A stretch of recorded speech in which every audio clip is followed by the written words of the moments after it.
contexto de los jóvenes. Sí, vamos a recibir a Jorge Saucedo en este contexto de los jóvenes, que nos habla precisamente de un tema que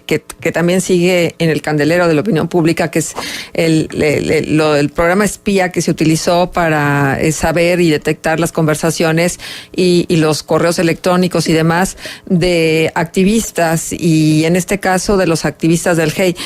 y sobre todo de los expertos de este grupo interdisciplinario que vino a revisar el caso de los 43 asesinados de Ayotzinapa. Jorge, bienvenido, buenos días. Hola, buenos días, Marcela, buenos días, Juan, buenos días, Leonor. Nuevamente un gusto estar aquí con ustedes, y claro, el tema de hoy es acerca de lo que el New York Times y Citizen Lab hablan sobre el grupo interdisciplinario de expertos independientes, y es que hoy sabemos que no solamente fueron espiados y espiadas periodistas, defensores de derechos humanos y activistas anticorrupción, sino que también lo fueron líderes de partidos políticos e incluso integrantes de un mecanismo internacional de asistencia técnica. La semana pasada, en la sesión que tuvo la Comisión Interamericana de Derechos Humanos en Perú, el comisionado James Cavallaro cuestionó al gobierno mexicano sobre el posible espionaje del GIEI, y Francisco José Euyuyuren, presidente de la comisión, advirtió que existía en ese momento una preocupación porque el malware hubiera sido usado en contra de los expertos del GIEI. En ese momento, en la sesión que era el Centro de Derechos Humanos Miguel Agustín Pro versus el Estado mexicano, Santiago Aguirre, subdirector del centro, dijo que de comprobarse el espionaje del GIEI, se estaría ante un caso inédito de que el Estado mexicano espiara un mecanismo internacional. ¿Qué quiere decir esto? Hay que recordar el papel fundamental que tuvo el grupo interdisciplinario de expertos independientes en el caso Ayotzinapa, donde ellos venían de manera externa, por invitación del Estado mexicano, que eso es lo más importante que debemos recalcar, y la Comisión Interamericana de Derechos Humanos fue el vínculo entre lo que sería el grupo de expertos y el Estado mexicano. Entonces, el caso del GIEI, cuando es confirmado el día de ayer por Citizen Lab y el New York Times, es especialmente grave, dado que fue el propio Estado mexicano quienes solicitaron la presencia en el país de este grupo de expertos mediante un acuerdo donde se les aseguraba inmunidad diplomática por tratarse de un grupo formalmente designado por la Comisión Interamericana. El espionaje en su contra podría tener graves implicaciones en términos de derecho internacional.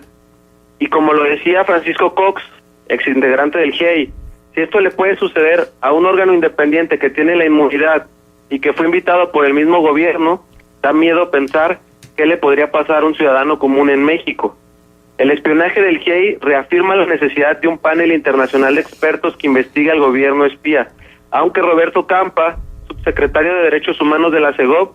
dijo que sí habrá un panel de expertos para acompañar la investigación, pero que no serán internacionales. El gobierno federal, lejos de invertir sus energías e incluso sus recursos públicos en investigar y dar con los responsables y con el paradero de los estudiantes, lo ha invertido en espiar ilegalmente a las y los abogados de los padres, así como el grupo interdisciplinario de expertos independientes. Aristegui, el portal de Aristegui Noticias el día de ayer hizo un reportaje especial donde confirmaba que la PGR, el CISEN y Sedena gastaron casi 500 millones en actualizar el programa Pegasus, que es el malware que se ha utilizado para espiar a los distintos personajes que he mencionado. Y el CISEN, él solamente tiene 1.250 consultas a dispositivos bajo vigilancia. Esto quiere decir que son 1.250 dispositivos, sabrá de quiénes, que el CISEN está dando seguimiento, así como el de Aristegui, así como el de Mario Patrón, así como el de Juan Pardines. Y esto hay que dejar claro que no solamente pasa a nivel federal, es algo que sucede en las entidades federativas, y es por eso la importancia de visibilizar el tema y dar seguimiento. Estados como Puebla, Coahuila, Durango han sido señalados por adquirir equipos similares y se desconoce el paradero e incluso quiénes han sido los titulares en utilizar estos programas. Jorge, bueno, aquí lo hemos platicado con el experto en este tipo de tecnología, con Luis Fernando Gallardo, y nos decía que no necesariamente se requiere un Pegasus para poder espiar, que hay otros programas que inclusive se pueden adquirir de una manera más económica, más accesible, y que también se puede realizar este tipo de acciones. Sí, claro. Lo importante y lo trascendental que ha hecho un parteaguas en este caso con Pegasus es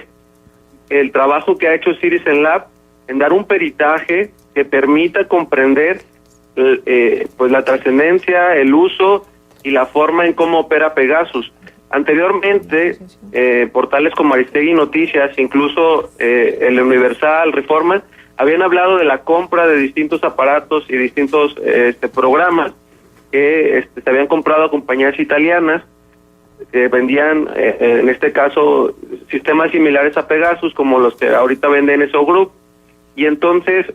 también comenzaron los cuestionamientos hacia dónde quedaron todos esos programas, dónde quedaron todos los equipos, y empezamos a preguntarnos quiénes están siendo en este momento espiados en las entidades federativas.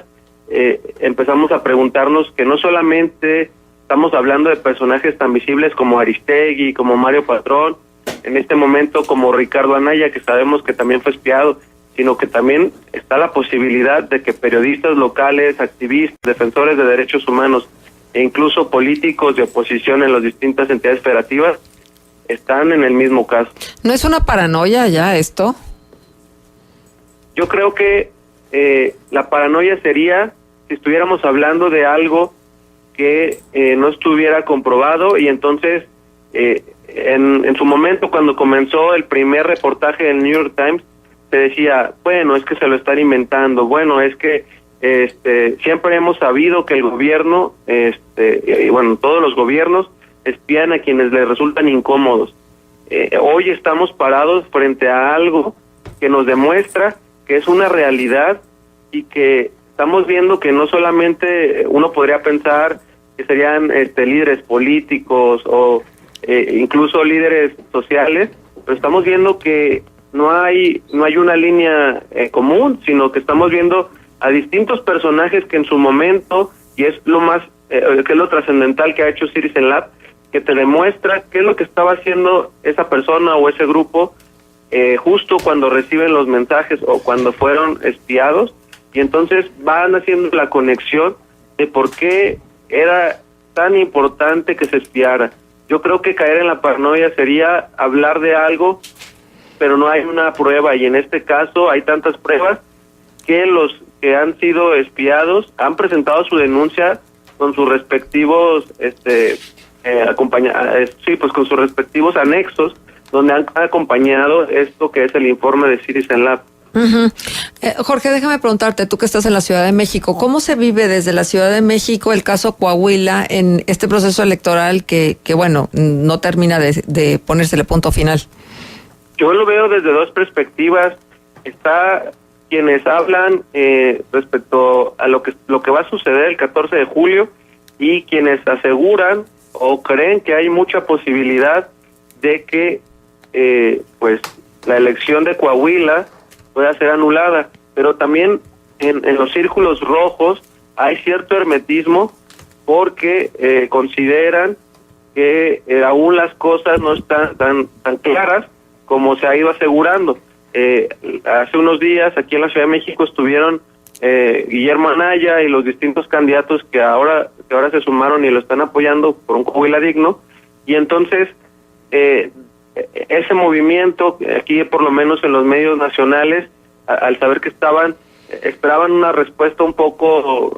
más de unión, un poco más de reconocer a qué es lo que sucedería en el dado caso de que la elección se tuviera que repetir. Y entonces algunas de las respuestas que se dieron en los distintos programas dejaron un mal sabor de boca en distintos líderes de opinión aquí en la Ciudad de México, pero es un tema que me sorprende porque no se ha quedado de lado, sino que distintos portales, distintos periódicos y distintos noticieros han abordado el tema casi todos los días y dándole una importancia que la verdad es que para el tiempo en el que estamos creeríamos que el tema ya hubiera muerto, pero pues así es como se está viviendo aquí en la Ciudad de México. Bien, Jorge, pues muchas gracias por estar con nosotros y por comentarnos de estos dos temas, sin duda alguna, temas importantes, trascendentes en la agenda del país y en la agenda local. Muchísimas gracias. Muchas gracias a ustedes y pronto nos estaremos viendo allá. Claro. Les mando un abrazo y un saludo al auditorio. Ya regresa. Gracias.